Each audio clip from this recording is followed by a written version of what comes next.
Hello student. तो ये हमारी सेट्स की थर्ड वीडियो है। इसमें हम देखेंगे सेट्स में होने वाले ऑपरेशंस। ओके, सेट्स के बीच में होने वाले ऑपरेशंस। तो ऑपरेशन नंबर 1 क्या है? यूनियन। अब जैसा कि डेफिनेशन लिखा हुआ है यहाँ पे, अगर मेरे पास दो सेट्स हैं ए और बी, तो उनका यूनियन क्या होगा? ये जो हमारा सिंबल है ये दो सेट के या तीन सेट के यूनियन को शो करता है। ओके, तो ये इनका यूनियन क्या होगा? जो भी एलिमेंट्स सेट ए और सेट बी दोनों में क्या होंगे? प्रेजेंट, उनको हम एक साथ लिख लेंगे। तो ये हमारे पास क्या बन जाएगा? सेट ए और सेट बी का यूनियन। अब मैं इसको एक एग्जांपल से, देखो डेफिनेशन आप पढ़ लेना, एक एग्जांपल से आपको समझा देता हूँ।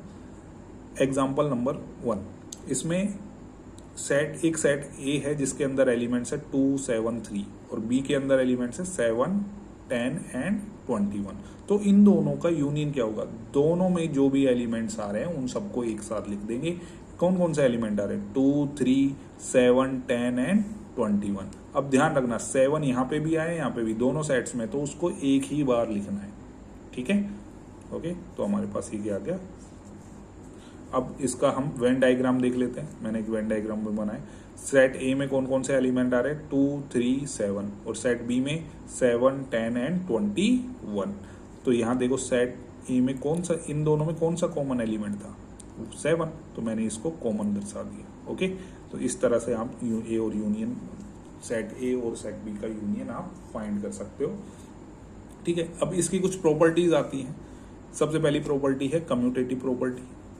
अब ध्यान रखना, जब भी हम दो सेट्स का यूनियन करेंगे तो कम्यूटेटिव प्रॉपर्टी फॉलो होती है। आपने कम्यूटेटिव प्रॉपर्टी का मतलब क्या है? अगर मैं सेट ए का यूनियन बी से कर दूं या सेट बी का यूनियन सेट ए से कर दूं, तो आंसर हमारा क्या आएगा? सेम, एक ही बात है। इसी तरह से एसोसिएटिव प्रॉपर्टी भी फॉलो करता है यूनियन। उसमें क्या आता है? अगर मान लो 3 सेट है हमारे पास और मैं कोई भी दो सेट का यूनियन फिर फर्स्ट सेट से करूं, तो जो आंसर आएगा फर्स्ट दो सेट के यूनियन का थर्ड सेट से यूनियन करने पर सेम आंसर आएगा। ओके, अब नेक्स्ट जो प्रॉपर्टी है वो है हमारी आइडेम्पोटेंट प्रॉपर्टी। आइडेम्पोटेंट प्रॉपर्टी क्या बोलती है? अगर मैं कोई भी सेट का खुद से ही यूनियन उसी सेट से यूनियन कर दूं, तो हमारे पास वो खुद ही सेट वापस मिल जाएगा। यानी सेट ए का यूनियन सेट ए से कर दूं तो वापस से हमारे पास क्या मिलेगा? Set A. Okay, next law of identity, ये हमारी नेक्स्ट प्रॉपर्टी है। यानी कि अगर मैं कोई भी सेट ए का यूनियन एक नल सेट से कर दूं तो वापस से हमारे पास सेट ए मिल जाएगा। इसी तरह से अगर सेट ए का यूनियन यूनिवर्सल सेट से कर दूं तो हमें क्या मिलेगा? Universal set. ओके, नेक्स्ट जो प्रॉपर्टी है वो हमारी क्या होती है? इंटरसेक्शन। इंटरसेक्शन प्रॉपर्टी में क्या होता है? जो मान लो कोई भी दो सेट है ए और बी, तो उनका जो उसका जो कॉमन पार्ट होगा वही ए इंटरसेक्शन बी में आएगा। ठीक है, यानी दो सेट्स या तीन सेट, उनके जो भी कॉमन पार्ट होगा वही अपने पास क्या आएगा? इंटरसेक्शन प्रॉपर्टी में, यानी दोनों सेट्स का इंटरसेक्शन। इंटरसेक्शन को हम इस तरह से डिनोट करते हैं। मान लो दो सेट है ए और बी, उनका इंटरसेक्शन किस तरह से डिनोट होगा?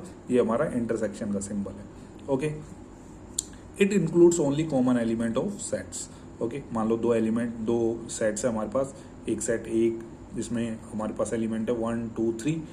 बी में जो एलिमेंट है वो क्या है? -1, -2, 2 और 3। तो इन दोनों में कॉमन क्या है? कॉमन क्या है? दोनों 2 और 3, 2 और 3। तो ए इंटरसेक्शन बी क्या आएगा? 2 एंड 3।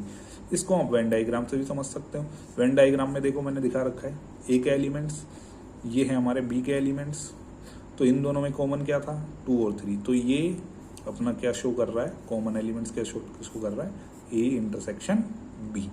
ओके, नेक्स्ट आता है इसी में आगे प्रॉपर्टी। मैं दोनों का अलग अलग डिफाइन कर देता हूँ।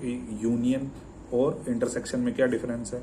तो मान लो दो सेट्स है हमारे पास, उन दोनों का कॉमन पार्ट तो हमारे पास इंटरसेक्शन बी दिखाएगा, लेकिन उन दोनों का कॉमन पार्ट नहीं, सारे पूरा मिला के हमारे पास क्या बनेगा? A union B. Okay, next property, ये बहुत इंपॉर्टेंट है, मतलब ध्यान रखना। If no element of set A and set B is common then they are called disjoint set. अब ध्यान रखना डिसजॉइंट सेट्स की डेफिनेशन, अगर दो सेट्स हैं हमारे पास ए और बी और दोनों में कोई भी एलिमेंट कॉमन नहीं है तो हम उनको क्या बोलेंगे, उन दोनों सेट्स को हम क्या बोलेंगे, डिसजॉइंट सेट। तो जब मैं इन दोनों का यूनियन करूंगा तो हमारे पास क्या आएगा, नल, यानी कोई भी एलिमेंट कॉमन नहीं है तो क्या होगा, नल सेट बनेगा। ठीक है, तो क्या आएगा, नल या वॉइड या एम्प्टी सेट। इसको हम कैसे वेन डायग्राम से कैसे डिनोट कर सकते हैं, देखो मैंने दो सेट ले लिए ए और बी, जिसमें एक में एलिमेंट था 1 2 3, इसमें एलिमेंट है -1 -2 -3, कोई भी कॉमन नहीं है तो इसको हम इस तरह से वेन डायग्राम में शो करेंगे। अब कुछ प्रॉपर्टीज होती है इसकी भी, सबसे पहले कम्यूटेटिव प्रॉपर्टी, तो ध्यान रखना इंटरसेक्शन भी कम्यूटेटिव प्रॉपर्टी को फॉलो करता है, यानी ए का इंटरसेक्शन बी से कर दूं या बी का इंटरसेक्शन ए से कर दूं सेट ए से, तो हमारे पास आंसर क्या आएगा, सेम। इसी तरह से ये एसोसिएटिव प्रॉपर्टी भी फॉलो करता है। एसोसिएटिव प्रॉपर्टी क्या कहते हैं, मान लो 3 सेट्स हैं तो दूसरे और तीसरे सेट का इंटरसेक्शन करने के बाद में फर्स्ट से इसका इंटरसेक्शन करूं तो हमारे पास जो आंसर आएगा वो किसके बराबर आएगा, फर्स्ट और सेकंड का इंटरसेक्शन करने के बाद जब मैं थर्ड से इसका इंटरसेक्शन करता हूं थर्ड सेट से, तो जो आंसर आएगा वो इसका आंसर, दोनों का आंसर क्या आएगा, इक्वल। नेक्स्ट प्रॉपर्टी होती है आइडेम्पोटेंट। आइडेम्पोटेंट प्रॉपर्टी क्या बोलती है, अगर मैं किसी भी सेट ए का खुद से ही इंटरसेक्शन कर दूं तो वापस से हमारे पास वही सेट मिल जाएगा, यानी सेट ए। अब जो हमारे पास होती है नेक्स्ट डिस्ट्रीब्यूटिव प्रॉपर्टी, इसका मैं एक एग्जांपल देके आपको समझाऊंगा, ये आपको याद रखना है। अगर A union of B intersection C, हमारे पास क्या आएगा, A union B intersection A union C. इसी तरह से A intersection B, A intersection of B union C हमारे पास किसके इक्वल होगा, A intersection B union A intersection C. अब इसका मैं आपको प्रूव करके दिखा देता हूं। ठीक है, इसका एक एग्जांपल ले लेते हैं। मान लो हमारे पास 3 सेट है ए बी सी। ए में कौन कौन से एलिमेंट आ रहे हैं, ये 4, बी में ये एलिमेंट आते हैं, सी में ये सारे एलिमेंट आते हैं। ठीक है, तो अब मैं इस प्रॉपर्टी का LHS ले लेता हूं। LHS क्या कहता है, A intersection of B union C. तो सबसे पहले मैं इस LHS में बी यूनियन सी निकाल लेता हूँ। बी यूनियन सी क्या बोल रहा है, बी और सी में जितने भी एलिमेंट्स है सबको लिख दो। तो बी और सी में कौन कौन से एलिमेंट है सर, 2 है, 3 है, 4 है, 5 है, 6 है और 7 है। 2 3 4 5 6 7। ओके, ये आगे बी इंटर। अब इसका इंटरसेक्शन निकाल लो किससे, ए से। इसका इंटरसेक्शन निकालना है किससे, ए से। अब ए और इसमें बी यूनियन सी में क्या कॉमन है, आप कहोगे सर 2 और 3, 2 3 4 इसमें भी आ रहा है, 2 3 4 इसमें भी आ रहा है, तो 2 3 4 क्या है, कॉमन। तो A intersection of B union C क्या आएगा, 2 3 4। ओके, अब इसका ले लेते हैं RHS। RHS क्या कहता है, RHS में सबसे पहले मैंने क्या देखा, ए इंटरसेक्शन बी। ए और बी का इंटरसेक्शन करते हैं। ए और बी में इंटरसेक्शन के मतलब इनका कॉमन क्या आ रहा है, कॉमन 3 और 4, 3 और 4। तो ए इंटरसेक्शन बी क्या आएगा, 3 और 4। इसी तरह से दूसरा क्या है, A intersection C. A intersection सी कर लो। ए और सी में क्या कॉमन है सर, ए और सी में कॉमन है 2 और 3। देखो यहाँ पे भी 2 और 3 आ रहा है, यहाँ पे भी 2 और 3 आ रहा है। तो ए इंटरसेक्शन सी में क्या आ रहा है, 2 और 3। अब हमारे पास क्या बच रहा है, इन दोनों को क्या करना है हमको, यूनियन। जब मैंने इन दोनों का यूनियन किया तो अपने पास क्या आया, 2 3 4। और यहाँ पे भी LHS में भी क्या आ रहा था, 2 3 4 2 3 4। तो ये दोनों क्या हो गए, ये दोनों क्या हो गए, इक्वल। ये दोनों क्या हो गए, इक्वल। तो इस तरह से मैं डी मॉर्गन लॉ को, डिस्ट्रीब्यूटिव प्रॉपर्टी को प्रूव कर सकता हूँ। ध्यान रखना, जो हमारी चौथी प्रॉपर्टी होती है इंटरसेक्शन में, वो कौन सी प्रॉपर्टी होती है, डिस्ट्रीब्यूटिव प्रॉपर्टी। ये दोनों इंपॉर्टेंट है, इस पे बेस क्वेश्चन आते हैं। ओके, अब आता है नेक्स्ट लॉ ऑफ, जो नेक्स्ट प्रॉपर्टी है, law of union and null set. इसमें क्या होता है, अगर मैं सेट ए का इंटरसेक्शन करता हूं इसके यूनिवर्सल सेट से, तो वापस से अपने पास क्या मिलेगा, सेट ए, यानी खुद ही मिल जाएगा। अगर मैं सेट ए का नल सेट से इंटरसेक्शन करूं तो हमें क्या मिलता है, नल सेट वापस से। ओके, ये ध्यान रखना है। अब जो थर्ड प्रॉपर्टी आती है, डिफरेंस ऑफ 2 सेट्स। अब डिफरेंस ऑफ 2 सेट्स को क्या कैसे डिनोट करते हैं, मान लो कोई भी 2 सेट है ए और बी, उनका डिफरेंस निकालना है, तो हम इसको डिनोट करेंगे a माइनस बी या फिर b माइनस ए से। अब वो डिनोट करेगा आप कौन सा कर रहे हो, आगे बताएंगे, ठीक है। तो इसका जो ये डेफिनेशन देखो, इसमें क्या हो, it contains, a minus B के बारे में बोल रहे हैं, it contains all the element of a which are not present in b। अगर मैं a माइनस बी ले रहा हूं तो all the elements of a, किसके एलिमेंट लेने, a के, जो कि b में प्रेजेंट नहीं हो। ओके, अब ध्यान रखना ये दो सेट दे दिए मैंने, a और b, मैंने एग्जांपल के लिए ले लिए set a set b। Set a, अब मेरे को अगर a माइनस बी निकालना है, a माइनस बी निकालना है, तो मैं क्या करूंगा, सेट a के वो एलिमेंट लूंगा जो b में प्रेजेंट नहीं है। अब सेट a के कौन कौन से एलिमेंट b में प्रेजेंट है, सबसे पहले ये देख लो। सेट a क्या है, देखो सर 1 आ रहा है और 3, 1 एंड 3 b में प्रेजेंट है। तो इसके अलावा जो भी एलिमेंट होंगे कौन से होंगे, 2 एंड 4। तो ये हो गया हमारा a माइनस बी। इसी तरह से अगर मुझे b माइनस ए निकालना है, b माइनस ए फाइंड करना है, तो मैं क्या करूंगा, सेट b के एलिमेंट्स लूंगा जो कि a में प्रेजेंट नहीं हो। सेट b के कौन कौन से एलिमेंट, सेट b के कौन कौन से एलिमेंट a में प्रेजेंट नहीं है, आप कहोगे सर 7, 8, 9। तो इससे हमें क्या पता चला, इससे हमें पता चला कि a माइनस बी और b माइनस ए दोनों इक्वल नहीं होते। कभी कभी हो जाएंगे बट जनरली नहीं होंगे। तो हम इसको क्या बोलेंगे, तो ये क्या, हम क्या बोलेंगे कि ये जो डिफरेंस ऑफ सेट्स जो है ये कभी भी कम्यूटेटिव प्रॉपर्टी फॉलो नहीं करेगा, ये कभी कम्यूटेटिव नहीं होता। ओके, अब यहाँ से अगर मैं बात करूँ आपको, एक मैं वेन डायग्राम ले लेता हूँ।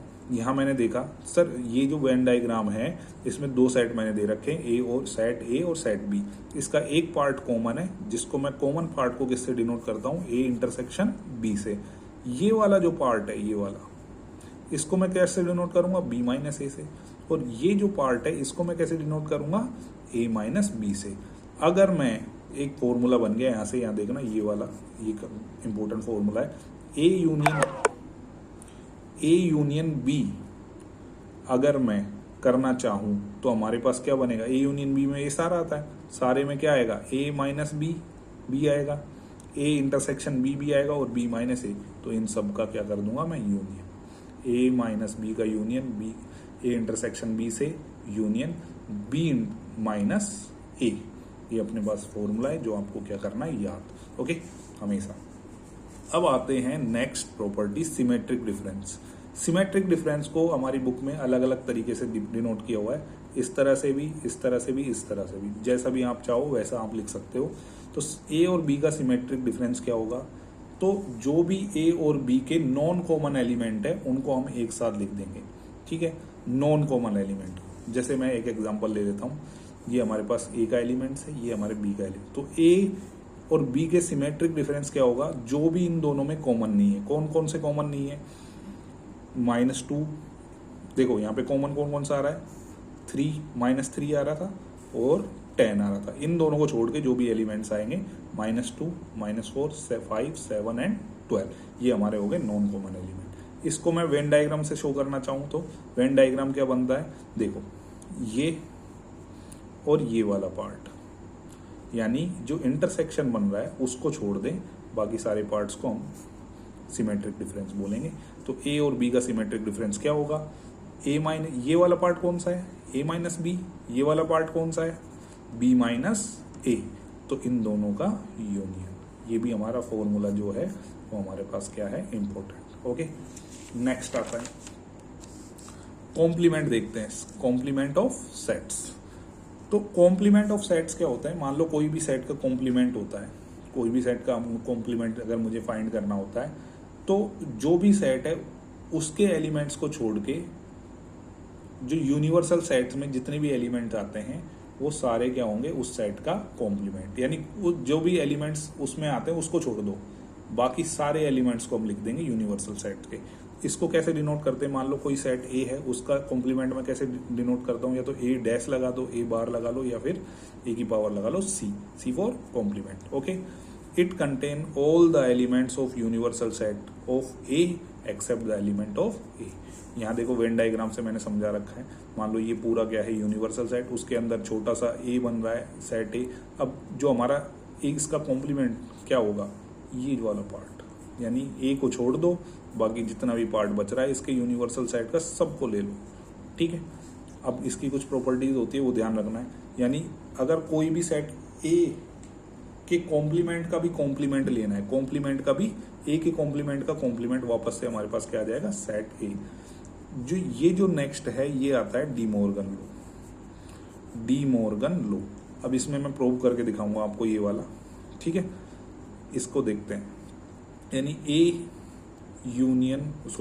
इंटरसेक्शन बी का अगर मैं कॉम्प्लीमेंट लूंगा तो अपने पास जो आंसर आएगा वो क्या होगा, सेट ए का कॉम्प्लीमेंट यूनियन सेट बी का कॉम्प्लीमेंट। ओके, सेट बी का कॉम्प्लीमेंट। तो मैं इसको प्रूव कर देता हूं। कैसे प्रूव करेंगे, देखो मान लो ये हमने ले लिया एक यूनिवर्सल सेट, उसमें कौन कौन से एलिमेंट है, एक सेट ए है एक सेट बी है, उसमें कौन कौन से एलिमेंट है, सेट ए के अंदर जो रीजन आता है वो आता है 1 2, सेट बी में आता है 2 और 3, और ये हमारा जो दोनों में नहीं आता वो नंबर क्या है, 4। तो मैं क्या करता हूं, मान लो इसका LHS क्या है, ए इंटरसेक्शन बी का कॉम्प्लीमेंट। अब ए इंटरसेक्शन बी क्या है, ए इंटरसेक्शन बी क्या है, तो अपने पास ये वाला पार्ट, इस वाले पार्ट में क्या आता है 2, और अगर मैं इसका कॉम्प्लीमेंट लूं तो अपने पास क्या बचेगा, इस 2 को छोड़ दो, क्या बचेगा 1 3 और 4। तो ए इंटरसेक्शन बी और इसका भी क्या कॉम्प्लीमेंट, तो अपने पास क्या बचेगा 1 3 4। इसी तरह से मैं लेता हूं अब RHS ले लेता हूं। RHS में क्या है, ए का इंटरसेक्शन, ए का इंटरसेक्शन क्या होगा, सर ए में जो पार्ट आता है उसको छोड़ के बाकी सब ले लो। ए में कौन कौन से पार्ट आते हैं, 1 और 2, इसको छोड़ा तो क्या बचा 3 और 4, 3 और 4। ओके, इसी तरह से बी का इंटरसेक्शन लो, सर बी में कौन कौन से पार्ट आते हैं 2 और 3, इसको छोड़ दो। अगर कॉम्प्लीमेंट लेना है तो इन दोनों को जो पार्ट आते हैं बी के उसको छोड़ दो, और अपने पास क्या बचेगा 1 and 4, 1 और 4। दोनों का क्या हो रहा है, दोनों का हो रहा है यूनियन। तो ए और ए के कॉम्प्लीमेंट और बी के कॉम्प्लीमेंट का यूनियन से हमको क्या बना 1 3 4। तो देखो यहाँ पे भी आंसर LHS में भी 1 3 4 आया और RHS में भी 1 3 4, तो दोनों क्या है इक्वल। तो इस तरह से हम प्रूव कर सकते हैं डी मॉर्गन लॉ। ध्यान रखना इंपॉर्टेंट है, आता है क्वेश्चन।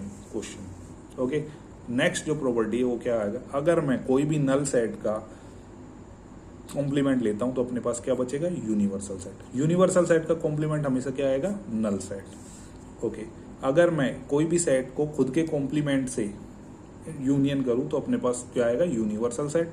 और अगर मैं कोई भी सेट को खुद के कॉम्प्लीमेंट से इंटरसेक्ट करूं तो अपने पास क्या आएगा, नल सेट। ओके, अब जो मोस्ट इंपॉर्टेंट चीज है जो IIT में जहां से क्वेश्चन आते हैं, IIT JEE में, वो यानी अब ध्यान रखना, number of elements for 2 sets. अगर 2 सेट्स हैं उनका यूनियन अगर मैं कर दूं तो उसमें कितने एलिमेंट्स होंगे, तो अपने पास ये फॉर्मूला है। ये फॉर्मूला कैसे प्रूव होगा वो बताता हूं मैं आपको, ठीक है। ध्यान रखना, अब मैं एक एग्जांपल ले लेता हूं। एक सेट है A, उसके अंदर कितने एलिमेंट्स है, 1 2 3, 3 एलिमेंट्स है। और ये सेट है B, इसके अंदर कितने एलिमेंट्स है, आप कहोगे सर 4। तो दोनों में मिला के कितने होने चाहिए, आप कहोगे सर 7। लेकिन नहीं, अगर मैं दोनों का यूनियन करता हूं तो अपने पास जो कितने, दोनों का यूनियन करने पर अपने पास कितने एलिमेंट्स आते हैं, 6। तो ऐसे कैसे हुआ, ऐसे इसलिए हुआ क्योंकि इसमें एक कॉमन एलिमेंट भी था। कॉमन एलिमेंट को हम किससे डिनोट करेंगे, इंटरसेक्शन से। इंटरसेक्शन जब मैंने किया तो अपने पास क्या आया, 3। और मुझे पता है सेट की रोस्टर फॉर्म में हम कभी भी जो 2 बार एलिमेंट्स आते हैं उसको हम एक बार ही लिखेंगे, तो इसलिए हमारे पास जो एलिमेंट्स आया 6। तो यानी कि हमने एक बार कौन सा एलिमेंट हटा दिया, जो इंटरसेक्शन पे आया, यानी ये 3। ए इंटरसेक्शन बी में कितना एलिमेंट्स था, 1। अब देखो ये आना चाहिए 6, कैसे आया सर, 3 और 4 को प्लस कर दो और 1 को माइनस कर दो तभी 6 आएगा। अब 3 क्या है, 3 है number of element in set A. 4 क्या है, number of element in set B. और 1 क्या है, number of element in A intersection B. तो यहाँ से हमारे पास फॉर्मूला बन गया, number of element in A union B is equal to number of element A plus number of element in B minus number of elements of intersection of A and B. ये हमारा important formula है for 2 sets. Okay, now अगर 3 sets के लिए आ जाए तो हमें क्या करना है? देखो भाई, अगर मान लो 3 सेट्स है हमारे पास और आपसे पूछ लो कि इसमें कितने एलिमेंट्स होंगे, नंबर ऑफ एलिमेंट्स अब कितने होंगे, तो आप क्या करोगे? आप ध्यान रखना, वापस से मैं एक एग्जांपल ले लेता हूँ। एक ये हमारा एलिमेंट सेट है ए, इसमें कितने एलिमेंट्स है? 4। ये सेट बी है, इसमें कितने एलिमेंट्स है? 5। ये सेट सी है, इसमें कितने एलिमेंट्स है? 5। सॉरी, बी में कितने हैं? 4, ए में कितने? 4 और सी में कितने? 5। ओके, तो अब सब में मिला के कितने होने चाहिए? सर आप कहोगे 4 4 8 प्लस 5 कितने होंगे? 13। लेकिन 13 नहीं है, 13 नहीं होंगे। क्यों? देखो, इन सब का यूनियन करो, ए बी सी, इन सब का क्या करेंगे? यूनियन के तो अपने पास कितने एलिमेंट्स आए? 9। ऐसा कैसे हुआ? तो देखो यहाँ पे ऐसा क्यों हुआ? क्योंकि इसमें कुछ कॉमन एलिमेंट्स भी थे, उनको मैंने क्या कर दिया? हटा दिया। तो अब मैं क्या करूंगा? कॉमन एलिमेंट्स निकालूंगा। तो मैंने सबसे पहले A intersection B intersection C निकाला, यानी तीनों में क्या कॉमन है? तीनों में देखो कौन सा एलिमेंट कॉमन है? 2। तो यहां से यानी जो तीनों का इंटरसेक्शन है उसमें जो एलिमेंट, नंबर ऑफ एलिमेंट कितने कॉमन आए? 1। ओके, अब ध्यान रखना, अब कुछ ऐसे एलिमेंट्स भी तो जो दो ए और बी में कॉमन है, बी और सी में कॉमन है, सी और ए में कॉमन है। तो ए और बी में कौन कौन से एलिमेंट कॉमन है? यानी कि ए इंटरसेक्शन बी में क्या आ रहा है? 2 और 4। तो कितने elements? 2।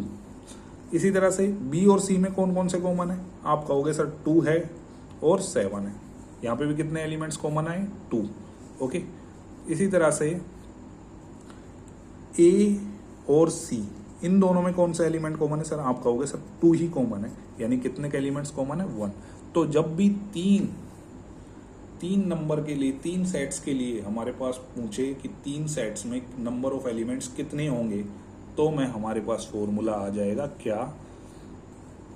A number of elements in A union B union C में मैं क्या करूंगा? जितने भी एलिमेंट्स के नंबर है, number of elements A, number of elements B, number of elements C, इन सबको जोड़ दूंगा। फिर क्या माइनस करूंगा? माइनस करूंगा A intersection B, B intersection C, C intersection A, और फिर मैं एक कर दूंगा प्लस एक मैं क्या कर दूंगा? प्लस क्या करूंगा? प्लस करूंगा A intersection B intersection C को मैं क्या कर दूंगा? प्लस। ये क्यों प्लस किया आपने? ये इसलिए प्लस किया क्योंकि देखो, ये जो 2 2 2 ये माइनस हो गया 3 बार, ठीक है? तो भैया मैं एक बार क्या कर देता हूं इसको? प्लस, ताकि अपने पास टोटल एलिमेंट्स सेम आ जाए। तो अपने पास जो नंबर ऑफ एलिमेंट्स है इन 3 सेट्स वो क्या होगा? Number of element in A, number of element in B plus number of element in C minus A intersection B के एलिमेंट्स, बी इंटरसेक्शन सी के elements minus C intersection A के elements, और इसमें plus करूंगा A intersection B और intersection C के elements. Okay, ये अपना इंपॉर्टेंट फॉर्मूला है। इसमें भी आईआईटी से इसमें भी क्वेश्चन आते हैं, इसके बेस भी। ओके, आई होप आपको समझ में आया होगा। तो प्लीज़ चैनल को लाइक करो, सब्सक्राइब करो और अपने फ्रेंड्स को शेयर करो। ओके, ताकि और भी मैं नॉलेजेबल वीडियो बना सकूं। और ये जो भी फॉर्मूला है, जो भी मैंने आपको सिखाया, उसको एक बार रिवाइज कर लेना। Thank you.